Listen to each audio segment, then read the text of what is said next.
Halo semua, apa kabar? Pada video kali ini, kita akan belajar sebuah framework yang bernama Angular. Jadi apa itu Angular? Kalau kita lihat di dokumentasinya, Angular adalah sebuah web framework that empowers developer to build fast, reliable application. Jadi intinya, dengan menggunakan Angular, teman-teman bisa membangun user interface dengan cepat dan handal. Nah, Angular ini sama seperti front-end framework lainnya, seperti React, Vue, dan lain-lainnya, untuk membangun user interface. Nah, Angular ini di-maintain atau di-backing oleh Google ya. Oke, itu adalah perkenalan singkat tentang Angular. Selanjutnya, kita akan langsung menggunakan Angular. Tapi sebelum itu, untuk mengikuti tutorial ini, ada persyaratannya, yaitu pertama, teman-teman harus sudah paham HTML, CSS, dan JavaScript. Yang kedua, JavaScript Plus, karena di Angular menggunakan kelas ya, untuk pendekatannya. Dan yang terakhir yaitu Basic TypeScript. Jadi, di Angular itu menggunakan TypeScript. TypeScript itu sederhananya sebuah JavaScript yang memiliki type ya. Dan setelah itu, pastikan Node.js atau runtime JavaScript telah terinstall di komputernya teman-teman masing-masing. Kalau semua sudah terpenuhi, silakan teman-teman buka terminalnya. Kita akan menginstal CLI dari Angular. Karena untuk menginstal Angular sendiri, kita harus menggunakan CLI Angular. Ketikkan npm i -g, kemudian nama package-nya, yaitu di sini add angular/CLI. Kemudian enter. Ditunggu saja penginstalannya. Oke, telah selesai penginstalannya. Setelah itu kita akan menginstal Angular-nya menggunakan CLI yang baru saja kita install. Silakan teman-teman install di lokasi manapun ya. Kemudian ketikkan new nama projectnya. Misalnya di sini saya berikan to do app. Setelah itu enter. Sini kita akan menggunakan CSS sebagai stylenya. Setelah itu kita pilih no saja. Kita tidak menggunakan SSR ataupun SSG. Setelah itu tinggal ditunggu aja penginstalannya. Oke, telah selesai penginstalannya.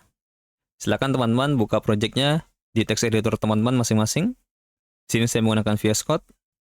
Kemudian kita akan melihat dulu tampilan dari Angular-nya. Silakan buka terminalnya. Kalau teman-teman menggunakan VS Code, sudah ada terminalnya di dalamnya. Kemudian ketikkan serve. Kita berikan flag -o.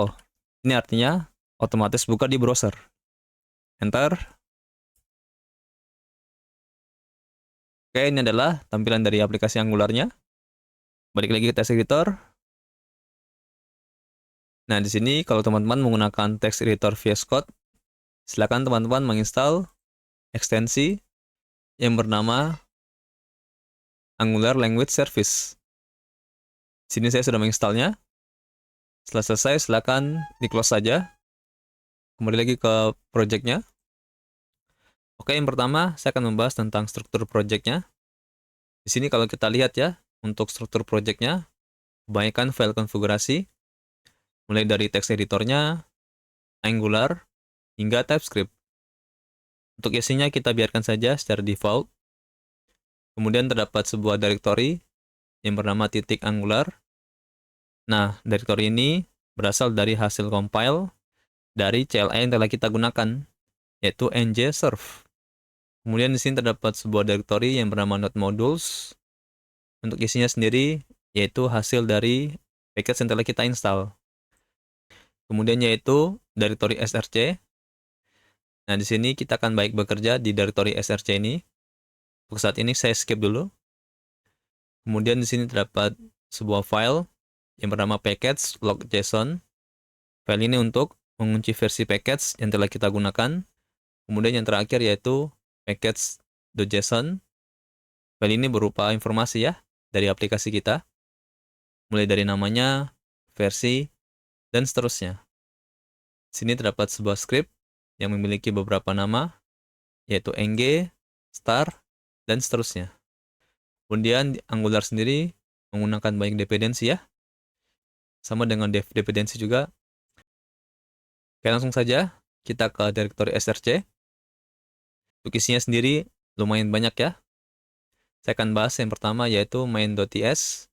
Nah, file main.ts ini sebagai entry point-nya, yang artinya file pertama yang akan dibaca oleh Angular yaitu main.ts.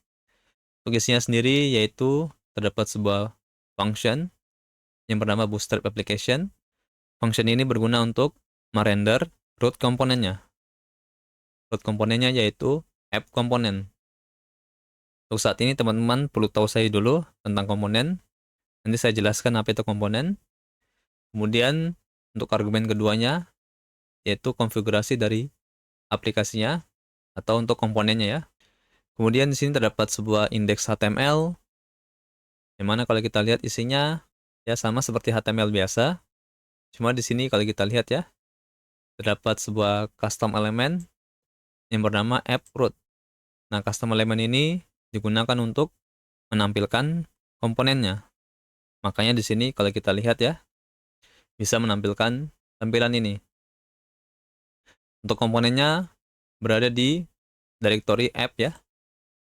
Pilih file yang bernama appcomponent.ts.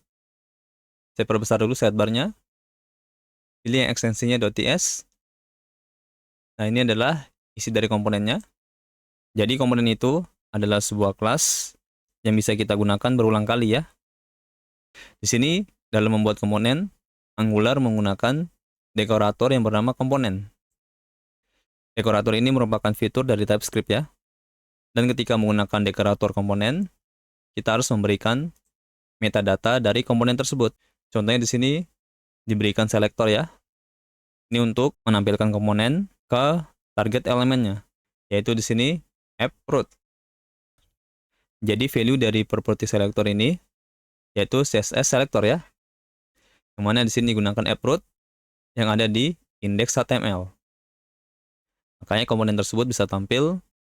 Lalu kemudian di mana view-nya atau template-nya. Nah, untuk view-nya berada di appcomponent.html. Ini adalah isinya. Nah, supaya teman-teman lebih paham, kita akan membuat code komponen ini dari awal. Jadi kita hapus appcomponent.css, kemudian appcomponent.html, appcomponent.spec.ts, appcomponent.ts. Kita hapus semua. Setelah itu kita buat lagi untuk komponen rootnya. Buat file yang bernama app.component.ts. Nah, dalam membuat komponen, kita harus memberikan komponennya setelah nama komponennya. Setelah itu kita impor dekorator komponennya dari Angular/core. Kemudian kita gunakan dekoratornya. Setelah itu kita berikan metadatanya. Yang pertama yaitu selektor. Kita akan menampilkan komponen ini ke elemen app-root. Kemudian kita berikan standalone, nilainya true. Ini artinya kita membuat komponen ini dengan standalone.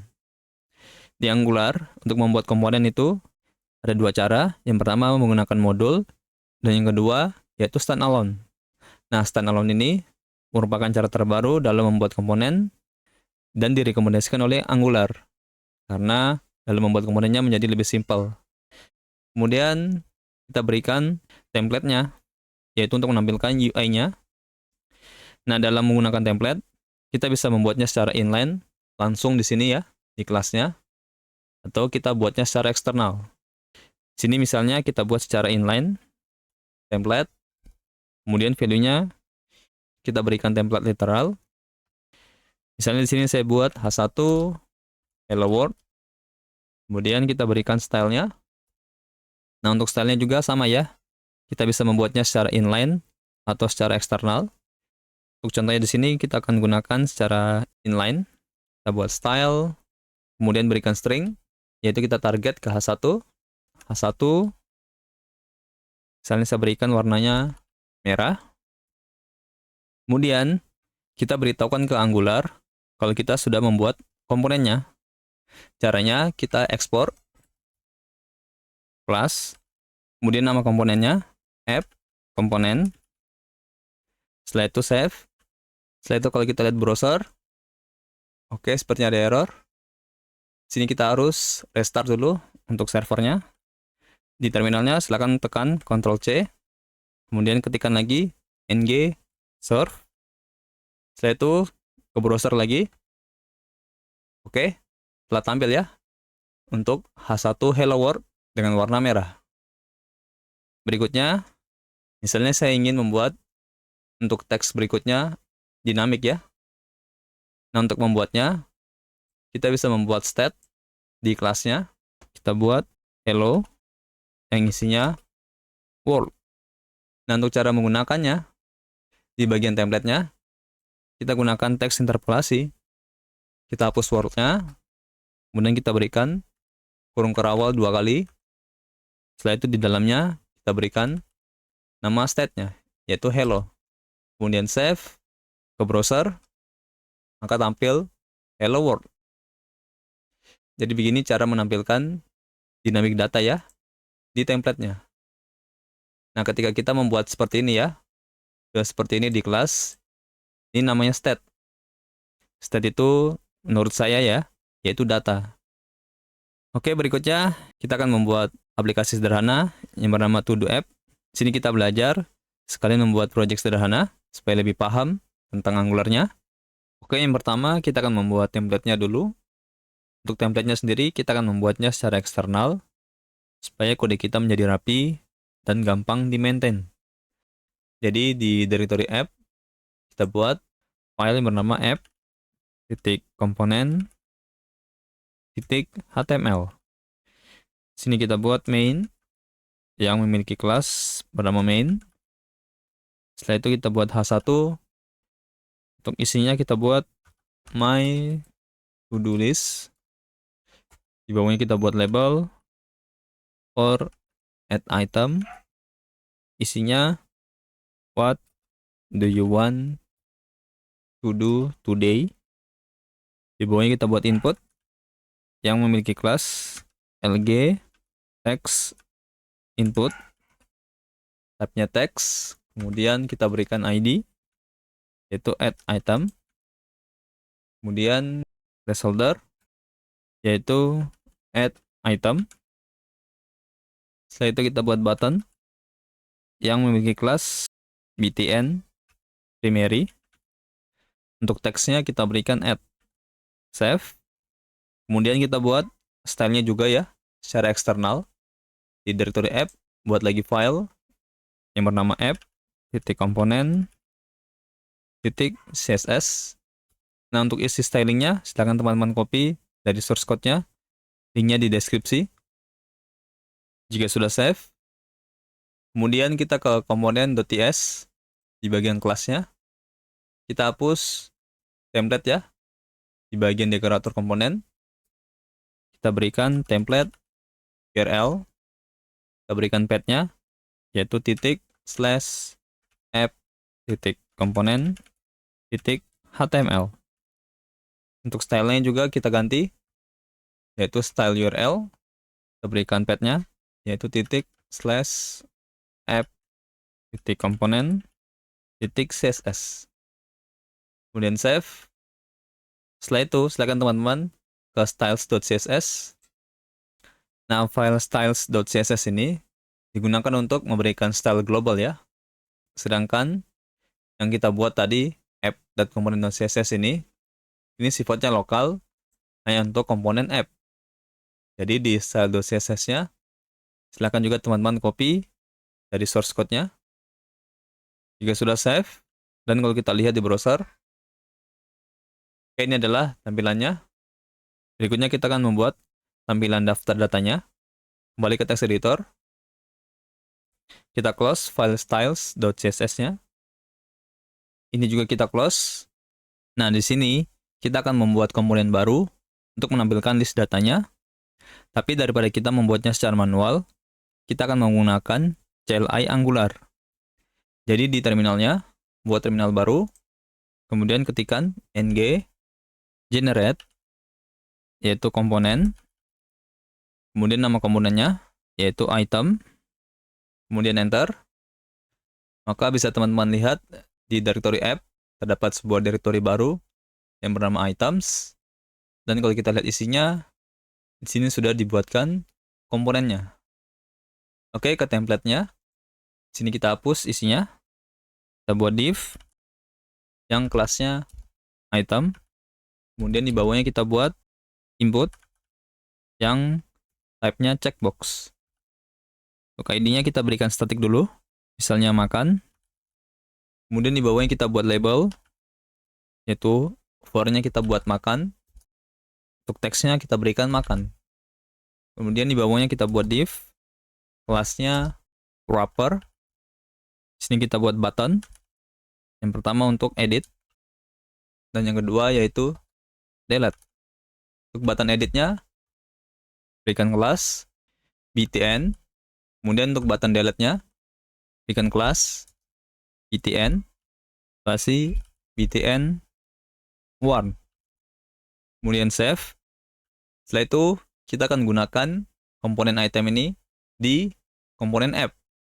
Nah, cara menggunakannya, pertama di komponen app-nya, di bagian kelasnya ya.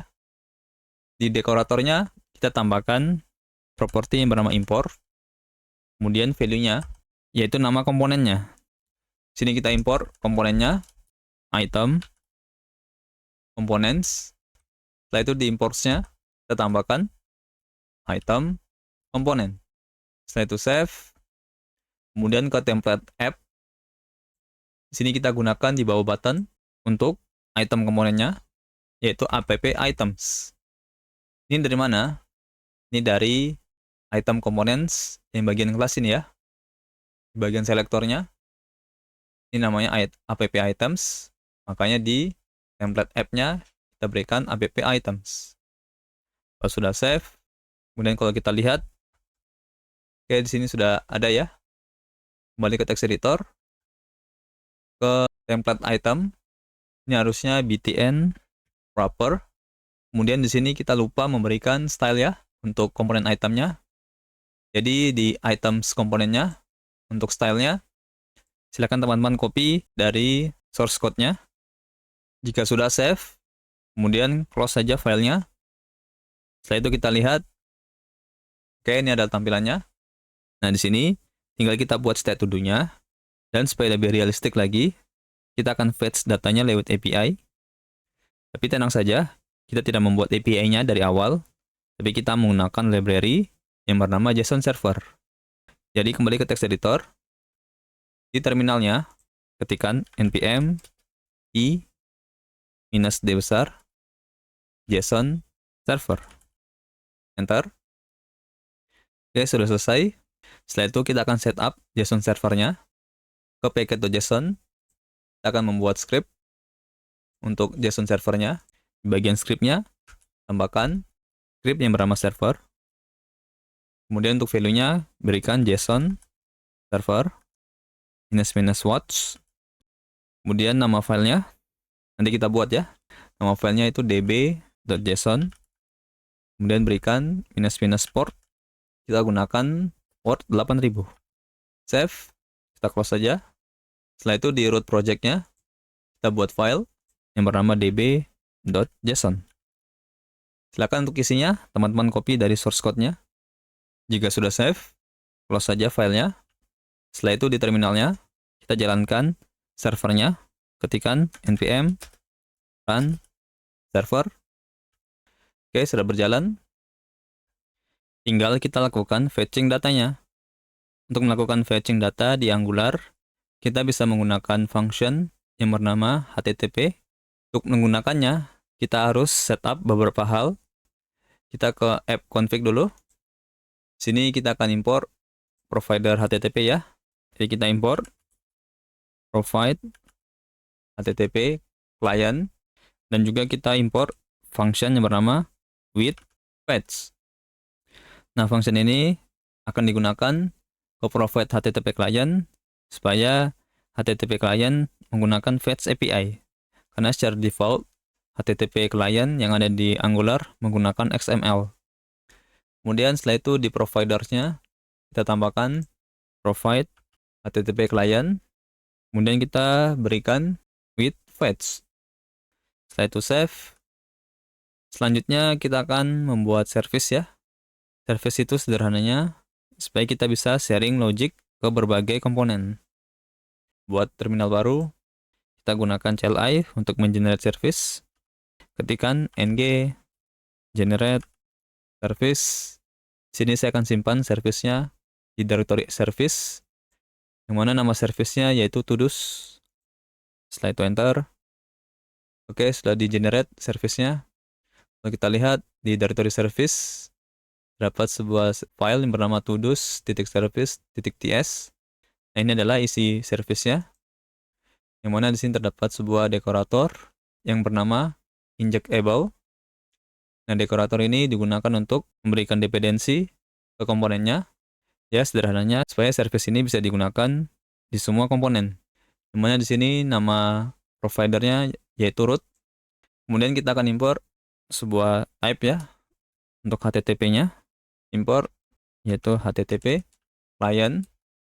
Di konstruktornya bagian parameter kita buat private yaitu HTTP, type-nya HTTP client. Kemudian kita buat state, nama state-nya yaitu Todos, type-nya yaitu array of object, yang mana nanti kita buat type yang bernama item. Untuk nilai defaultnya array, kosong. Kita buat dulu type-nya di directory app, buat file yang bernama types.d.ts. Buat type yang namanya item. Sini pertama ID, ini opsional. Kita buat string. Kemudian description, ini tipe datanya string. Kemudian yang terakhir don't, tipe datanya boolean. Save, close filenya. Kemudian kita buat method yang bernama get todos. Sini kita return this titik http titik, kita gunakan method yaitu get, yang mana type-nya item array of object ya. Kemudian di sini kita berikan URL-nya. Untuk URL-nya kita buat dulu private URL. Ini dari server yang telah kita buat yang ini. Kemudian kita berikan URL tersebut ke get. Oke. Save. Kemudian kita gunakan service ini ke komponen app bagian kelasnya ya. Untuk menggunakannya kita import service-nya yaitu Todos service. Kemudian kita hapus state hello, kita buat Todos service. Untuk menggunakan service-nya kita menggunakan method yang bernama inject, dan kita berikan service-nya yaitu Todos service. Dengan gini kita bisa menggunakan method yang ada di service tersebut. Setelah itu kita akan menjalankan method getTodos yang ada di service ini ketika komponen app ini berhasil ditampilkan ke layar user atau berhasil di-render. Nah, untuk melakukannya, kita bisa menggunakan salah satu life cycle yang ada di Angular, yaitu ng on init. Jadi di bawahnya, kita buat method yang bernama ng on init. Method ini salah satu life cycle yang ada di komponen ya. Jadi tiap kali komponen itu berhasil ditampilkan ke layar user atau berhasil di-render, maka metode ini akan dijalankan. Nah, di dalam sinilah kita akan menjalankan method getTodos, yaitu this titik todos service titik getTodos. Kemudian untuk menjalankannya, kita gunakan method yang bernama subscribe. Nah, method subscribe ini kita bisa memberikan callback function ya untuk menangkap datanya. Jadi di sini kita akan menangkap datanya. Di parameternya kita berikan data. Setelah itu kita akan simpan data tersebut di sebuah state. Jadi kita buat state dulu yang bernama Todos. Type-nya array of object juga. Nilai defaultnya array kosong. Di dalam subscribe kita berikan this titik Todos, kita isi dengan data. Jadi kalau kita lihat console.log this Todos, save ke browser, inspect, maka di sini bisa teman-teman lihat ya, sudah ada datanya. Tinggal kita gunakan datanya di komponen item. Ke text editor, untuk menggunakannya, kita akan kirim state to do sini, yang ada di app komponen ini, ke item komponen. Nah, cara mengirimnya, pertama, di komponen item, di bagian kelasnya, kita buat state yang bernama to-do. Sini kita akan gunakan method yang bernama input untuk menerima state dari parent komponennya, yaitu di sini app komponen. Nah, untuk inputnya kita berikan required, karena harus diberikan state-nya. Metode input ini berasal dari Angular Core ya. Setelah itu save, dan di template-nya, template items, bisa kita gunakan. Yang pertama kita akan gunakan di property ID ya.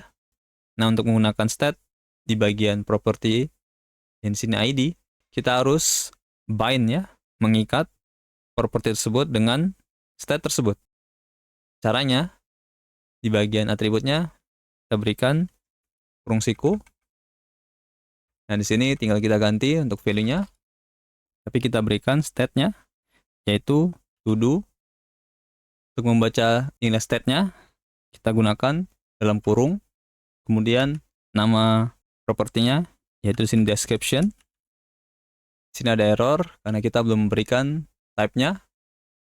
Jadi ke items komponen lagi, bagian kelasnya, kita berikan type, yaitu item, save. Oke, kembali lagi ke template. Selain di ID, kita gunakan juga di for, kita bungkus dalam kurung siku, kita ganti, kita berikan to do, titik, description, kita ganti, hapus makan, kita berikan teks interpolasi, kemudian kita gunakan lagi, yaitu to do, titik, description, setelah itu save, kemudian kita ke template app komponen ya. Di bagian item, app items, kita berikan kurung siku, kemudian kita berikan nama inputannya, yang di sini ya, di items komponen, yang ini. Kita berikan to do, kemudian berikan to do. Sekarang pertanyaannya, ini to do dari mana? Nah, to do ini dari state yang ada di app components, yaitu sini to do's. Yang mana nanti kita akan looping state to do's-nya. Jadi kembali lagi ke template app komponen. Di sini kita akan melakukan looping datanya. Untuk melakukan looping data, kita bisa menggunakan directive yang bernama add for. Sini untuk cara penggunaannya mirip ya, seperti menggunakan for of yang ada di JavaScript. Kita ganti items-nya menjadi to do's. Sebelah kiri of, kita ganti to do. Nah, di bagian track ini digunakan supaya Angular dapat menampilkan datanya dengan benar. Untuk isi tracknya sendiri, bisa dari indeks dari state-nya, atau kita bisa memberikan to do, titik, ID. Yang penting nilainya unik ya. Setelah itu, kita akan masukkan komponen app items ke dalam directive for. Udah deh, tinggal save. Kalau kita lihat di browser, maka di sini tampil datanya. Cuma di sini untuk bagian inputan check-nya masih belum bekerja, karena sepertinya kita belum bind atribut check dengan state-nya. Jadi kembali ke text editor, ke items template, di bagian inputannya kita akan bind atribut yang bernama checked. Kemudian untuk value-nya kita gunakan state to do, yaitu done. Save ke browser, maka telah tampil check-nya. Selanjutnya saya akan membahas tentang state management ya di Angular. Nah, untuk melakukan state management di Angular, kita bisa menggunakan method yang bernama signal. Dengan menggunakan signal ini, maka state kita akan menjadi optimize. Ke text editor, ke app komponennya, di bagian to do's, state to do's, kita hapus ya. Mulai dari type-nya sampai dengan value-nya. Sini kita gunakan signal. Signal ini dari Angular Core ya. Kemudian di sini kita berikan nilai default-nya. Nah, untuk nilai defaultnya kita gunakan state dari service ya, yaitu this titik to-do service titik to-dos. Kemudian untuk set value state to-dos di bagian sini kita tidak menggunakannya seperti ini, hapus, tapi kita menggunakannya seperti ini, this to-dos titik set. Kemudian kita berikan datanya, yaitu sini data. Setelah itu untuk membaca dari state to-dos yang menggunakan signal ya, kita menggunakannya seperti function ya. Jadi di bagian console.log-nya kita berikan dalam kurung seperti ini. Jadi kalau kita save ke browser, oke, di sini ada error ya. Karena di bagian template app-nya. Nah, di sini kita harus memberikan dalam kurung seperti ini. Save ke browser. Oke. Dan perlu teman-teman ketahui, signal hanya bisa digunakan di komponen. Selanjutnya, kita akan menangani post datanya ke text editor. Yang pertama, kita akan membuat methodnya ke to-do service. Di bawah method getToDos, buat method yang pertama post to-do. Sini kita berikan parameter. Kita berikan parameternya to-do. Type-nya item. Setelah itu kita return this titik ttp. Method yang kita gunakan post, type-nya item. Nah, di sini kita akan memberikan URL-nya, this titik URL. Selain URL, kita juga berikan datanya, yaitu to-do. Di parameternya harusnya to-do, bukan tut. Oke. Save. Setelah itu, ke komponen app-nya, di bagian kelasnya, kita buat method yang pertama, add to-do. Di sini juga kita berikan parameter, yaitu to-do, type-nya item. Kemudian kita akan gunakan method yang telah kita buat di service. Jadi kita buat sini this to-do service titik, yaitu post to-do. Kemudian kita berikan to-do-nya. Setelah itu jangan lupa kita gunakan method subscribe ya, untuk menjalankan method post to-do. Setelah itu kita juga update state to-dos-nya. Jadi di bawahnya kita buat this titik to-dos titik, kita menggunakan method yang bernama update. Setelah itu kita berikan callback function ya, untuk mengambil datanya. Nah, di sini nama parameternya saya buat all. Kemudian kita akan mereturn array. Nah, di dalam array ini kita akan tambahkan untuk data barunya, yaitu to do. Kemudian kita copy data yang lama, yaitu all. Kemudian save. Selanjutnya kita ke template app-nya. Nah, di sini kita akan menghandle event-nya. Event-nya akan kita handle yaitu klik. Jadi di button-nya buat dalam kurung, kemudian nama event-nya, yaitu klik.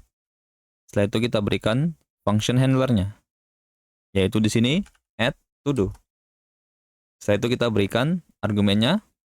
Nah, untuk isi argumennya, kita akan ambil value dari input ini. Sekarang pertanyaannya, bagaimana caranya kita mengambil value dari inputannya? Nah, cara tergampangnya, kita bisa menggunakan template variable. Jadi di inputannya, buat agar, kemudian nama variabelnya. Di sini misalnya to do.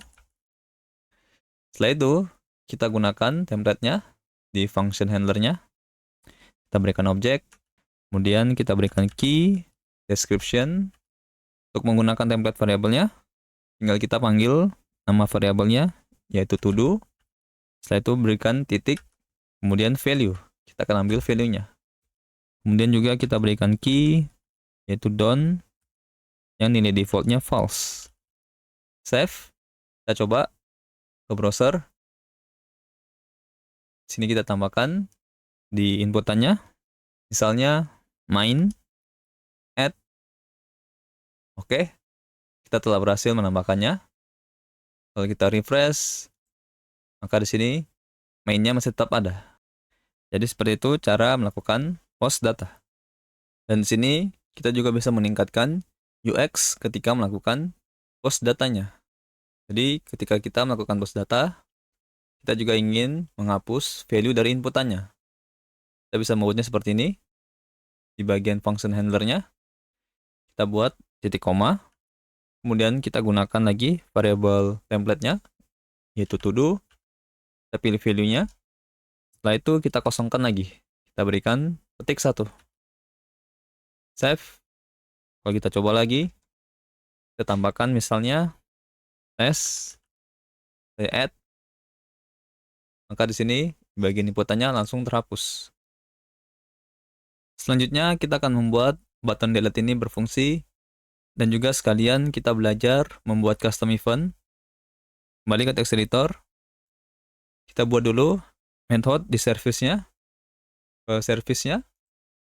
di bawah method post to do, kita buat method yang bernama remove to do. Kemudian kita berikan parameter yang bernama ID, type-nya string. Setelah itu kita return is http. Kita gunakan method yang bernama delete yang type-nya string. Kemudian kita berikan URL-nya. Nah, di sini kita akan gabungkan URL-nya dengan ID. Jadi kita berikan template literal. Kemudian kita gunakan this titik URL slash yaitu ID. Save. Berikutnya kita akan menggunakan method remove to do ini di komponen app. Jadi ke komponen app, di bagian kelasnya, di bawah method add to do, kita buat lagi method yang bernama remove to do. Berikan parameter ID, datanya string. Setelah itu kita gunakan method yang telah kita buat di service. Do service titik remove to do. Kita berikan ID dan kita execute menggunakan method subscribe. Setelah itu juga kita update state to do-nya. To do's titik, kita gunakan method update. Kita berikan callback. Sini kita tangkap isi dari state-nya. Kita beri nama ctx. Kemudian kita gunakan ctx, kita gunakan filter ya. Dan kita buat callback lagi. Sini kita akan cek item titik ID yang bukan ID. Kemudian save. Selanjutnya kita akan membuat custom event-nya supaya kita bisa menggunakan method remove to do ini di komponen item. Jadi ke komponen item, untuk membuat custom event-nya, pertama kita import dulu dekorator yang bernama output dan juga event emitter. Setelah itu kita gunakan dekorator output di dalam kelas. Dekorator ini digunakan supaya kita bisa menggunakan method atau logic ya yang ada di parent komponennya.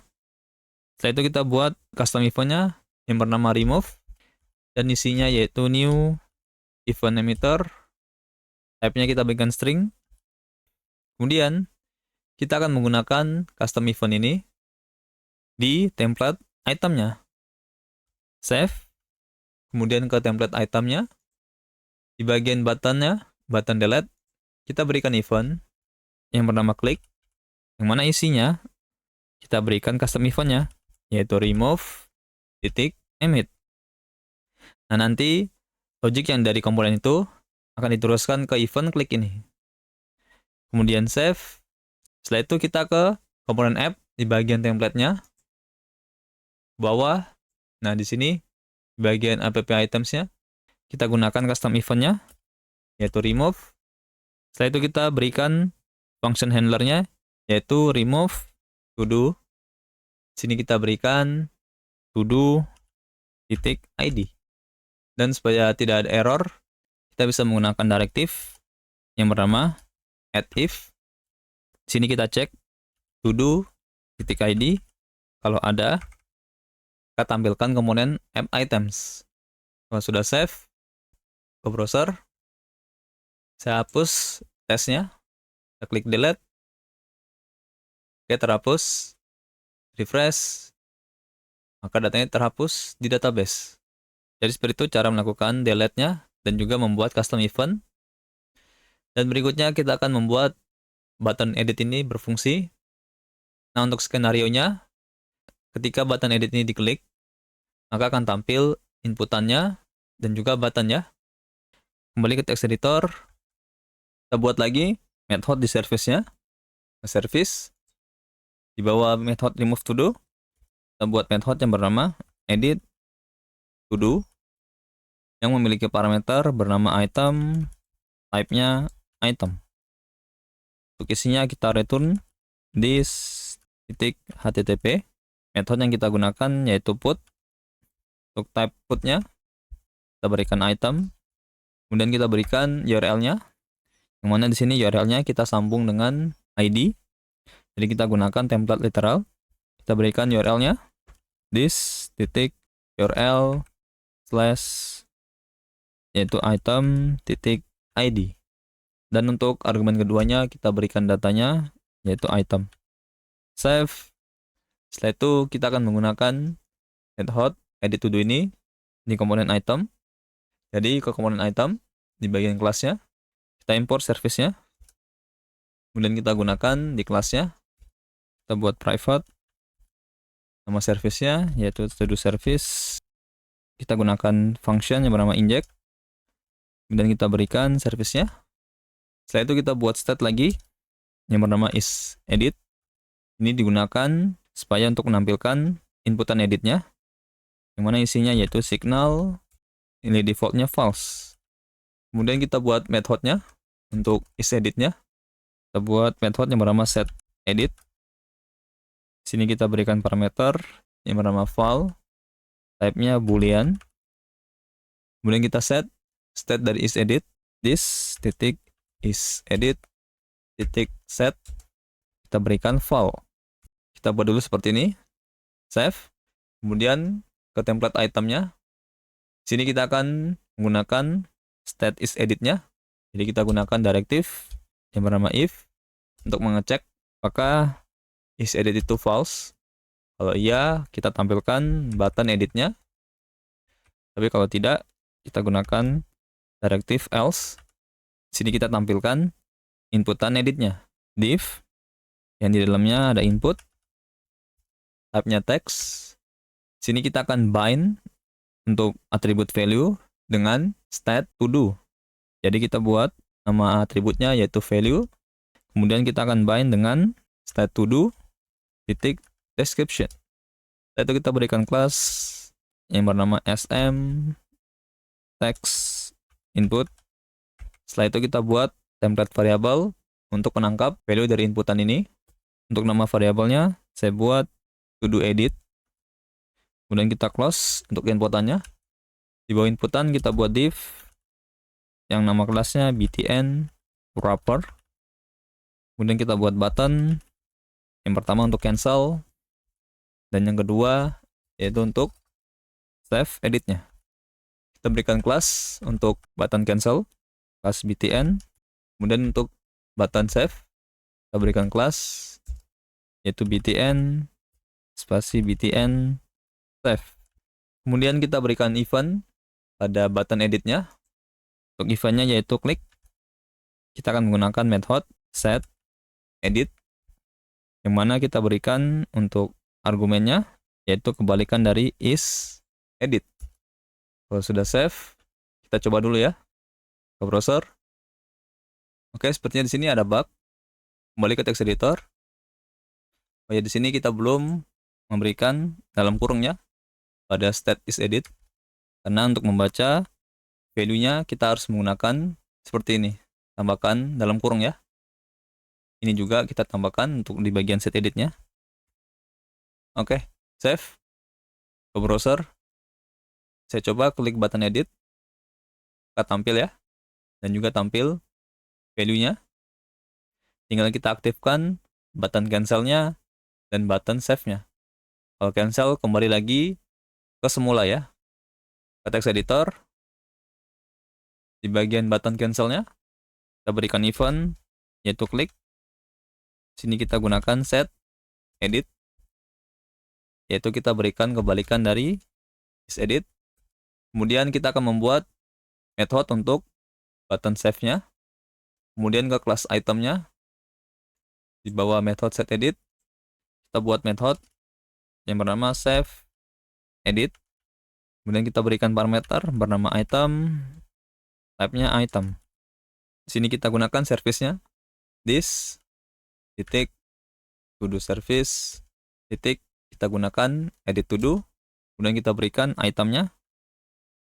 Setelah itu kita jalankan subscribe.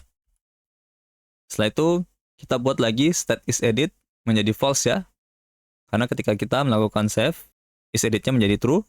Jadi di bawahnya kita buat this titik set edit, kita berikan false. Kemudian di bawahnya kita update state to do-nya. Kita buat di sini this titik to do, kita read state-nya. Kemudian kita akses description. Kita gantikan description ini dengan item titik description. Kalau sudah save, kita gunakan method ini di template item. Di bagian button save-nya, kita buat event yang bernama click. Kita gunakan method save edit. Kemudian untuk argumennya kita berikan objek, yang mana di sini ID itu dari to do titik ID, dan kita berikan description itu dari variabel template-nya yang bernama to do edit titik value. Kemudian kita berikan done itu dari to do titik done. Save. Kita coba ya ke browser. Saya klik button edit untuk bagian tidur. Saya klik cancel. Kita kembali seperti semula. Saya klik lagi button editnya. Kemudian saya ganti, bukan tidur, tapi meeting misalnya. Kemudian saya save. Oke, telah berhasil. Saya refresh. Maka datanya tetap menjadi meeting. Dan yang terakhir kita akan menangani checkbox-nya ya. Kembali ke text editor. Ke item komponen, bagian kelas. Kita akan membuat method lagi yang bernama isDone. Untuk isinya kita gunakan state to do, this titik to do. Kita read datanya. Kemudian kita ambil yang done. Kita balikan datanya. This titik to do titik done. Kemudian kita update datanya yang ada di database. Jadi kita buat sini this titik to do service titik edit to do.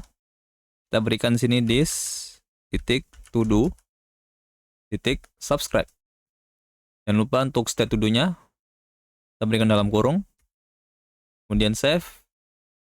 Ke template item di bagian input checkbox-nya kita berikan event yang bernama change. Kemudian kita berikan method is done. Save. Kita coba ya. Misalnya di bagian meeting belum, saya uncheck. Ketika saya refresh, maka di sini bagian meeting uncheck. Oke, itu saja yang bisa saya sampaikan tentang dasar Angular. Sebagai tambahan latihan, coba teman-teman tambahkan fitur filter untuk menampilkan to-do yang sudah selesai, kemudian to-do yang belum, dan gabungan antara yang selesai dan belum selesai. Semoga bermanfaat dan terima kasih.